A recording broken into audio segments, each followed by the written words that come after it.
할렐루야. 옛날에 박만득이라고 하는 사람이 있었습니다. 그는 백정이었는데요. 옛날에 우리나라는 백정이 가장 천한 그 천민 중에 한 사람이었습니다. 이 정육점에 두 양반이 고기를 사러 왔습니다. 그래서 한 사람이 주문을 하는 거예요. 야, 이놈 만드가 고기 좀 한 근다오. 만드기는 예 하고 고기를 한 근 주었습니다. 또 다른 양반도 고기를 주문을 합니다. 이복의 박서방 고기 한 근 주시게. 또 고기를 한 근을 줍니다. 그런데 그게 누가 봐도 차이가 많이 날 정도로 정말 같은 한 근인데 누구는 많고 누구는 적은 거예요. 적게 받은 양반이 이제 항의를 하겠지요. 야, 이놈아, 똑같이 한 근인데 왜 내 거는 요만큼밖에 안 되고 이분 것은 저렇게 큰 거냐 하고 항의를 합니다. 이 박만득 씨가 말하지요. 예, 그거요, 손님 거는 만득이가 준 거고 이 양반 거는 박서방이 드린 겁니다 하고 대답을 하는 거예요. 여러분, 삼겹살 사러 가실 때 참고하시면 좋을 것 같습니다. 이 말도 중요하지만 호칭을 어떻게 부르느냐, 이게 참 중요한 것 같습니다. 오늘 본문 말씀을 보니까 북이스라엘과 아람이 오래전부터 적대 관계를 유지합니다. 그리고 오늘 본문도 두 나라의 전쟁이 배경이 되고 있습니다. 아람의 군사력이 더 우세한 듯한데 근데 아람의 비상이 걸리는 상황이에요. 6장 10절과 11절 말씀을 보니까 이스라엘 왕이 하나님의 사람이 자기에게 말하여 경계한 곳으로 사람을 보내 방비하기가 한두 번이 아닌지라. 이러므로 아람 왕의 마음이 불안하여 그 신복들을 불러 이르되 우리 중에 누가 이스라엘 왕과 내통하는 것을 내게 말하지 아니하느냐. 그러니까 아람의 군사력이 이스라엘보다 월등합니다. 이스라엘을 언제 몇 시에 어떤 방법으로 어떤 길을 통해서 공격을 할까 계획을 하는데 매번 그 전쟁을 실행을 할 때마다 이스라엘에서 다 알고 있는 거예요. 다 방비를 하는 거예요. 그러니까 매번 실패할 수밖에 없지요. 아람 왕이 화가 나서 신하들을 다 모아놓고 어떻게 된 일이냐, 우리 가운데 적과 내통하는 자가 분명히 있지 않고서는 있을 수 없는 일이다. 누군지 내 밝혀내리라. 이런 상황입니다. 이때 한 신하가 말합니다. 왕이시여, 그게 아닙니다.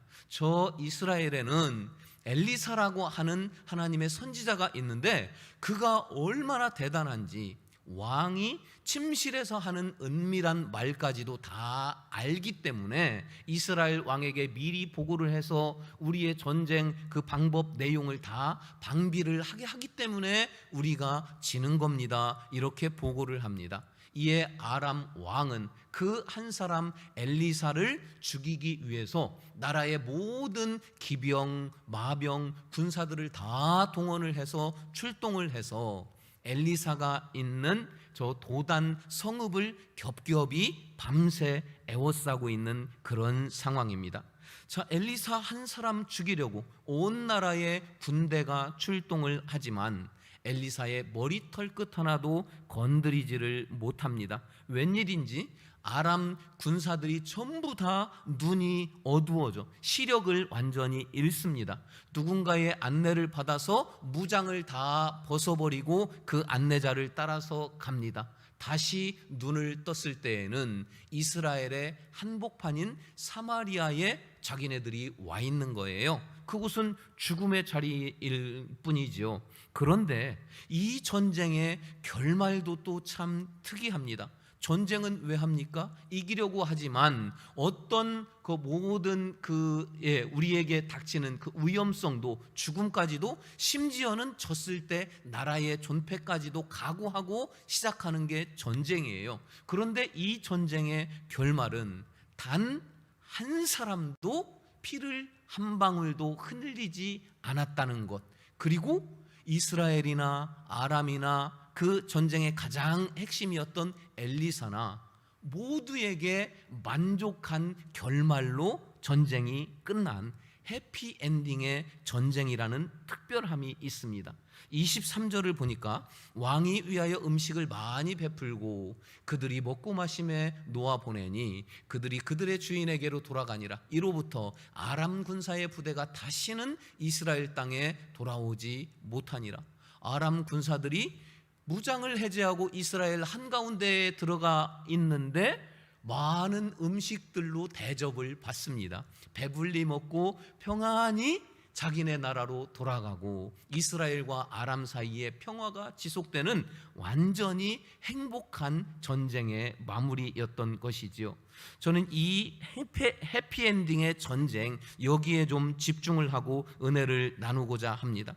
저는 이 말씀을 묵상하면서 그런 손해를, 위험을 감수하면서 했던 전쟁도 해피엔딩으로 끝날 수 있다면 우리의 한 사람 한 사람의 인생도 그 인생의 끝자락에서 자신을 돌아보았을 때 내 인생은 정말 행복한 인생이었도다, 이렇게 마무리를 하고 천국으로 들어갈 수 있다면 얼마나 좋을까 다시금 생각을 해보게 됐습니다. 이런 관점에서 끝이 좋은 인생, 아름다운 인생의 해피엔딩을 위해서 오늘 말씀은 정말 중요하고 근본적인 몇 가지의 질문을 우리에게 하시는데, 이 질문에 답을 할 수 있는 인생이라면 우리 인생도 그 끝에서 해피한, 행복한 인생의 마무리를 지을 수 있다 하는 것입니다. 자, 그렇다면 오늘 말씀은 우리에게 어떤 질문을 하실까요? 먼저는 해피엔딩의 인생을 위해서는 나는 누구라고 불려지고 있는가, 이 질문에 대한 답을 할 수 있어야 한다는 거예요.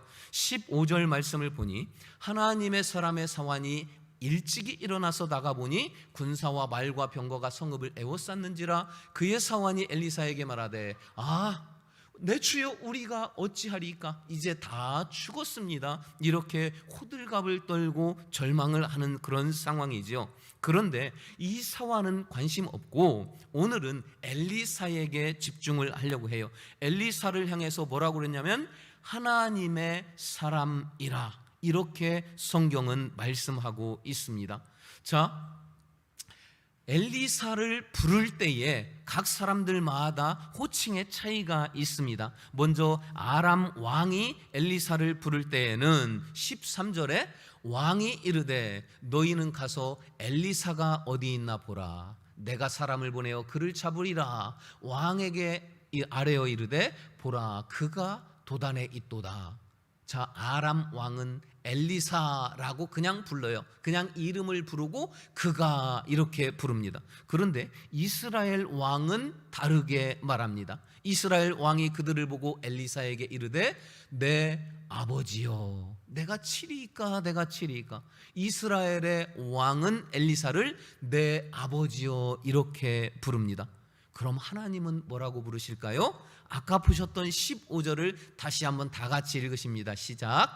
하나님의 사람의 사환이 일찍이 일어나서 나가보니 군사와 말과 병거가 성읍을 에워쌌는지라. 그의 사환이 엘리사에게 말하되 내 주여, 우리가 어찌 이리까 하니. 자, 이 외에도 아람 사람들은 이스라엘의 선지자 엘리사 이렇게 불렀고 사환은 내 주여 이렇게 부르고 있습니다. 사람들에게 누구라고 불려지는가, 내 이름 앞에 어떤 수식어가 붙는가, 그것을 보면 그 사람의 정체를 알 수 있습니다. 만드가 고기 한 근 다오 이렇게 부르면 그 사람은 틀림없이 아주 천한 사람이고 함부로 대할 수 있는 사람이에요. 박서방 고기 한 근 주시게 이렇게 내가 불려진다면 나는 그래도 사람들로부터 존중을 받는 사람이라는 겁니다. 예수님은 목수의 아들로 태어났어요. 30세가 되었을 때 제자들을 모으고 공생애를 시작하고서 얼마 안 됐을 때 제자들에게 물으십니다. 사람들은 나를 어떻게 부르며 너희는 나를 어떻게 부르냐. 이때에 주는 그리스도시요 살아계신 하나님의 아들이시니이다 베드로가 말합니다. 베드로는 어마어마한 칭찬과 하늘과 땅의 축복을 받게 되는데요, 이렇게 큰 그 대답 한마디로 큰 축복을 받은 이유는 예수님을 정확하게 불렀기 때문입니다.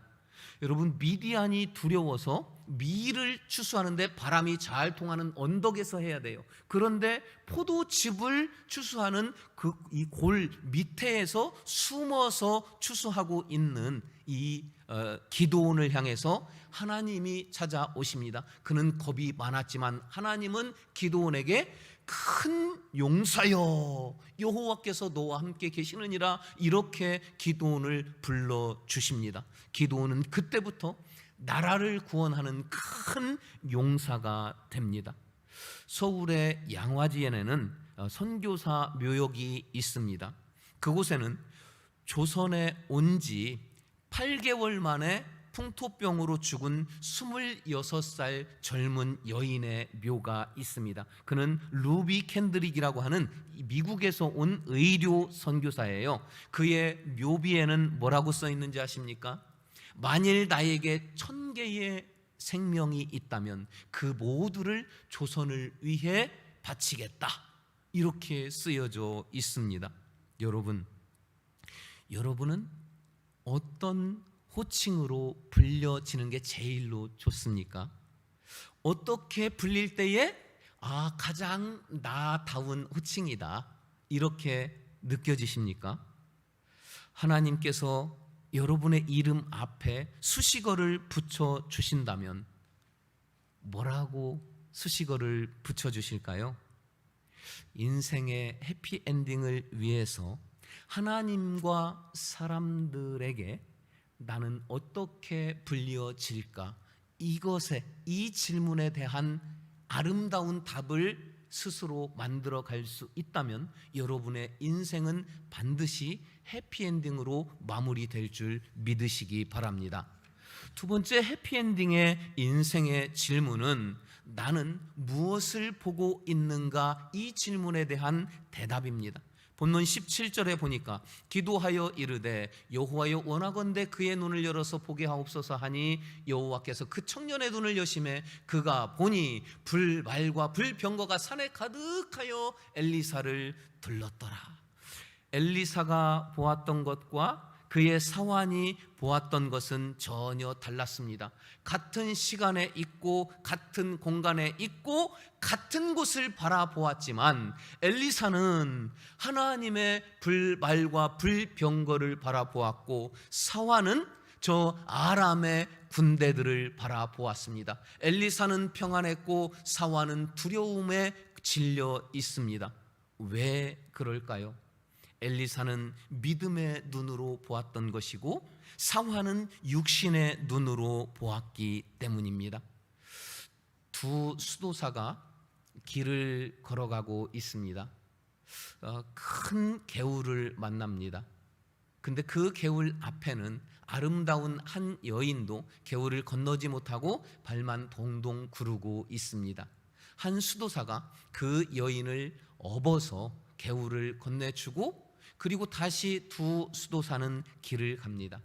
한참 길을 가다가 한 수도사가 나머지 수도사를 책망하듯이 말합니다. 이보게, 자네는 여인을 가까이 해서는 안 되는 수도사로서 여인의 몸을 만졌으니 도대체 어떡하려고 그러는가? 이렇게 책망을 합니다. 그 수도사는 대답을 하지요. 이보시게, 나는 그 여인을 개울가에 내려주고 왔는데 자네는 아직도 업고 있는가? 이렇게 대답을 합니다. 그 수도사는 율법만 보았던 것이고 한 수도사는 율법의 정신을 볼 수 있는 눈이 있었던 겁니다. 예수님이 십자가에 달려 돌아가시고 3일 만에 부활하십니다. 그날 예수님을 잃었다고 모든 소망까지 잃고 엠마오로 가던 두 제자에게 부활하신 예수님이 나타나셔서 같이 대화를 하면서 셋이서 하루 종일 광야를 지나갑니다. 그러나 두 제자는 끝까지 그 예수님을 보지 못합니다.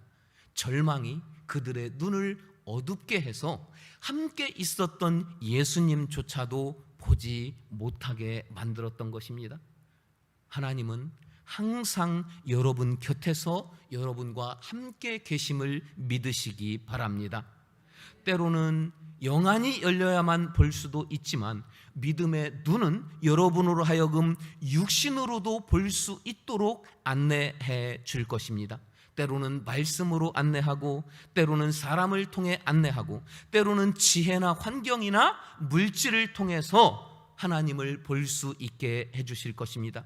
이 모든 것들을 통해서 보이지 않는 하나님을 믿음의 눈으로 볼 수 있는 여러분들이 되시기를 주의 이름으로 축원합니다. 그럴 때에 여러분의 인생은 해피엔딩이 될 줄 믿습니다. 여러분, 죽은 지 나흘 된 나사로가 시신이 부패되는 냄새를 내면서 무덤에서 나오는 그 엄청난 기적을 예수님이 행하실 때에 하신 말씀을 아십니까? 요한복음 11장 40절은 예수께서 이르시되 내 말이 네가 믿으면 하나님의 영광을 보리라. 할렐루야. 제가 늘 붙잡고 기도하는 말씀은 시편 119편 18절 말씀입니다. 하나님이여 내 눈을 열어서 주의 말씀에서 놀라운 것을 보게 하소서. 사랑하는 성민 가족 여러분, 내년부터 3년 동안 우리 교회의 표어를 하나님의 영광을 보게 하소서. 이미 저는 10년 전에 이 표어를 정하고 여기까지 왔습니다. 저는 여러분의 눈이 열리기를 기도하겠습니다. 여러분의 믿음의 눈이 열려서 세상이 보지 못하고 알지 못하고 생각하지도 못하는 놀라운 하나님의 영광을 볼 수 있기를 주님의 이름으로 축원합니다. 세 번째 해피엔딩을 위한 질문은 나는 어디로 가고 있는가에 대한 답을 찾아야만 합니다. 19절 말씀을 보니 엘리사가 그들에게 이르되 이는 그 길이 아니요 이는 그 성읍도 아니니 나를 따라오라. 내가 너희를 인도하여 너희가 찾는 사람에게로 나가리라 하고 그들을 인도하여 사마리아에 이르니라. 아람 군사들은 엘리사를 죽이러 왔습니다. 그런데 오히려 엘리사의 안내를 따라서 모든 무장을 버리고 적진 한가운데인 사마리아의 그곳에서 눈을 뜨게 됩니다. 어째서 이런 일이 일어난 것일까요? 18절에 그 답이 있습니다. 아람 사람이 엘리사에게 내려오매 엘리사가 여호와께 기도하여 이르되 원하건대 저들의 눈을 어둡게 하옵소서 하매 엘리사의 말대로 그들의 눈을 어둡게 하신지라. 시력을 잃은 아람 군대들, 어디로 가야 할지 길도 잃고 누구에게로 가야 할지 목표도 잃고 좌충우돌합니다.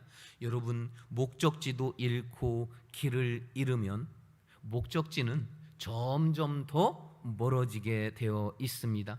길을 잃은 그 인생은 끝에서 결단코 해피엔딩이 아니라 후회와 실패를 만나게 되어 있는 것이지요. 길을 잃은 저 아람 군대들, 바람에 떠밀리듯 간 곳이 사마리아 적진 한 군데였습니다. 여러분, 나는 어디로 가고 있는가?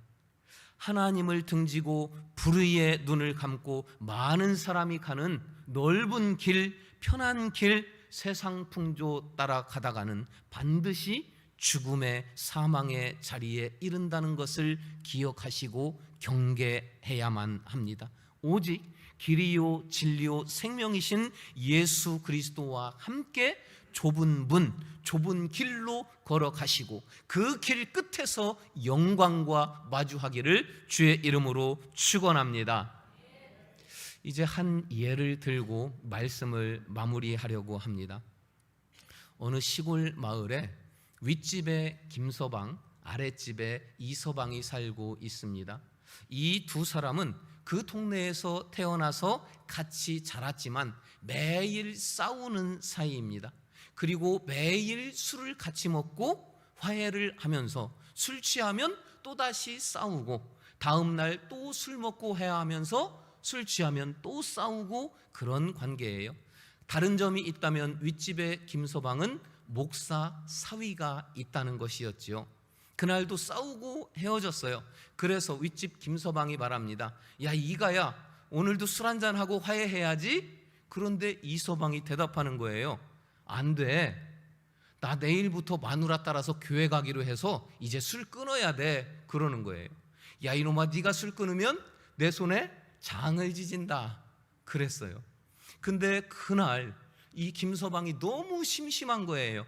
매일같이 하던 일을 안 하고, 만나던 사람을 안 만나고, 하던 싸움을 안 하니까 심심합니다. 그래, 네가 언제까지 가나 두고 보자 그랬던데, 일주일이 가고 보름이 가고 한 달이 가도 도무지 이서방이 술을 안 먹는 거예요. 너무너무 심심해서 사는 낙을 잃어버린 김서방도 어쩔 수 없이 이서방 따라서 교회를 나가기 시작합니다. 그리고 그날부터 김서방도 술을 끊었습니다. 이 소식을 목사인 사위 딸이 듣고는 아버지를 기쁜 마음으로 찾아옵니다. 그런데 이 김서방이 사위에게 크게 화를 내면서 말합니다. 이 나쁜 사람아, 왜 이렇게 좋은 교회를 지금까지 억지로라도 나를 끌고 갔어야지 지금까지 왜 나를 데려가지 않았냐면서 사위와 딸을 크게 책망을 하는 거였어요. 김서방이라는 분이 나중에 간증을 합니다. 그날 난생 처음으로 교회를 갔는데 들은 말씀이 잃은 양에 대한 설교를 들으면서 나도 모르게 자기의 삶을 되돌아봤다고 합니다. 아, 저 길을 잃은 양이 바로 나였구나, 이것을 깨달았다고 합니다. 마태복음 18장 12절은 너희 생각에는 어떠하냐? 만일 어떤 사람이 양 100마리가 있는데 그 중에 하나가 길을 잃었으면 99마리를 산에 두고 가서 길 잃은 양을 찾아오지 않겠느냐? 인생의 길을 잃은 나에게 주님이 찾아오셨고 주님이 나를 구원해 주셨다고 김서방이 간증을 합니다. 사랑하는 성도 여러분, 여러분 오늘도 예배를 마치고 가시다 보면 하얀 티셔츠에 검은 바지를 입은 수많은 사람들이 이 주변을 왔다 갔다 하는 것들을 보시게 될 겁니다. 저 사람들은 그 인생의 끝이 사망인 줄도 모르고 영광이라고 확신하고 부지런히 달려가고 있습니다. 시편 119편 105절은 오늘 우리에게 결정적으로 말씀하십니다. 주의 말씀은 내 발의 등이요 내 길의 빛이니이다. 이 진리의 살아계신 능력의 말씀이 하나님의 자녀인 여러분들의 눈을 밝히고 길을 비춰주셔서 여러분들이 그 말씀 따라 간 인생의 끝자락에서 자신을 돌아보면서 아, 내 인생은 행복하였노라고 고백하고 영광의 천국에 올라갈 수 있는 여기 계신 여러분들이 다 되시기를 주님의 이름으로 간절히 축원합니다. 우리 함께 찬양하고 결단하길 원합니다. 주님 다시 오실 때까지 나는 이 길을 가리라. 좁은 문 좁은 길 나의 십자가 지고 내가 가는 이 길 끝에서 나는 주님을 보리라. 영광의 주님이 나를 맞이해 주시리. 우리 함께 찬양하고 결단으로 나갑시다.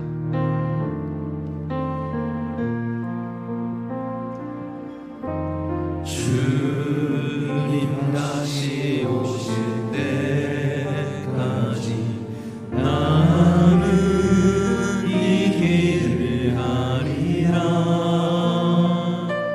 좁은 문 좁은 길 나의 십자가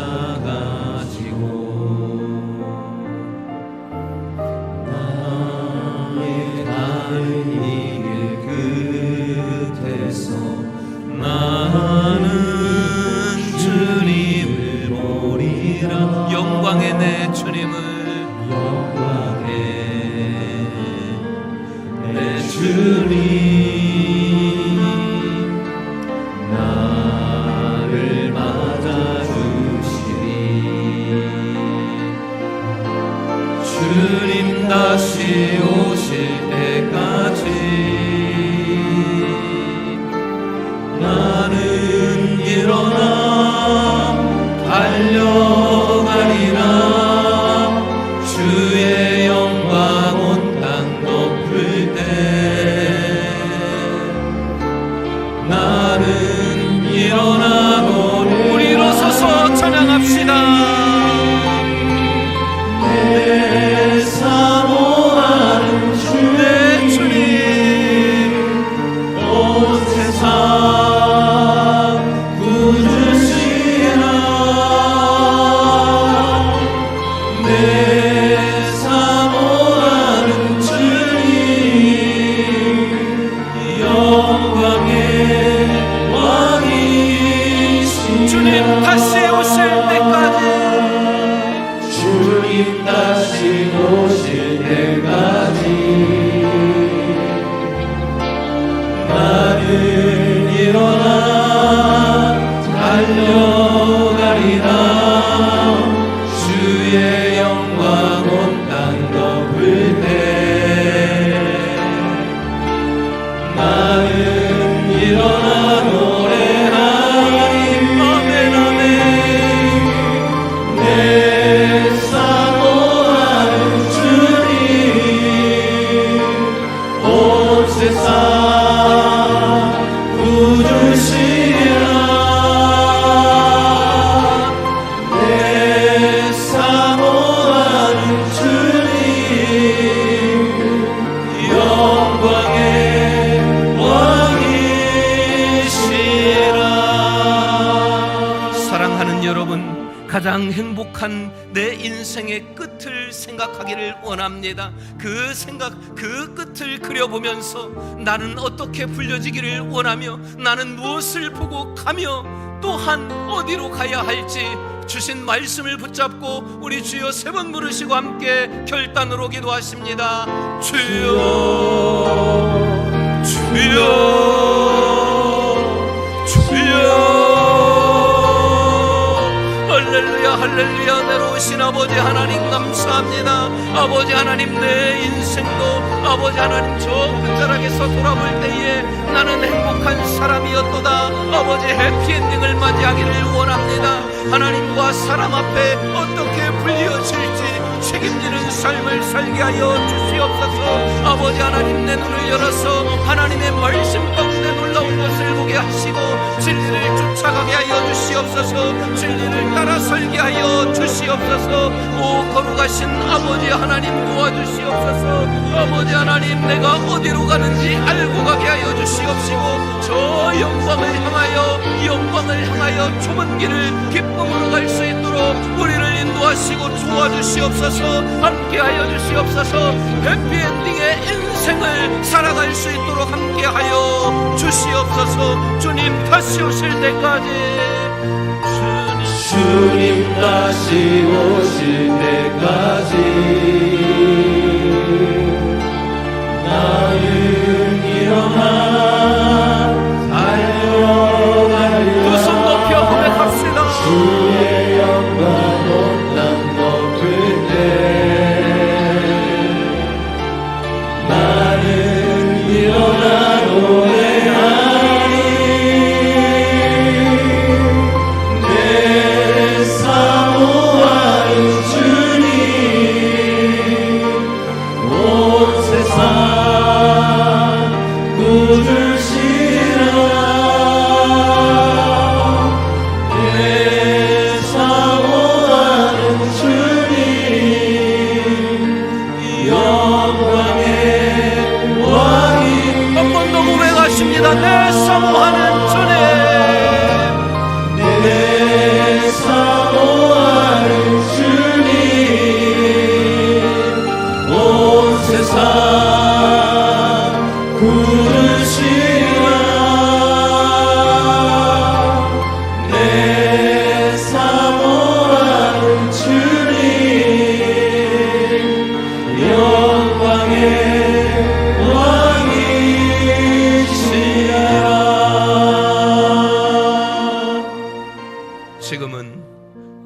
주 예수 그리스도의 은혜와 하나님 아버지의 영원하시고 끝이 없는 사랑하심과 성령의 감화 감동 인도 결단을 이루도록 역사하심이 내 인생 끝자락에서 돌아보았더니 내 삶은 행복한 인생이었다. 그렇게 고백하며 살아가기를 결단하고 주의 전을 나가는 모든 백성들 머리 위에 이들의 가정과 일터와 걸어가는 좁은 길 그 삶의 자리 위에 그리고 하나님이 사랑하시는 이 성민교회 위에 지금부터 영원토록 함께 하시기를 간절히 축원하옵나이다.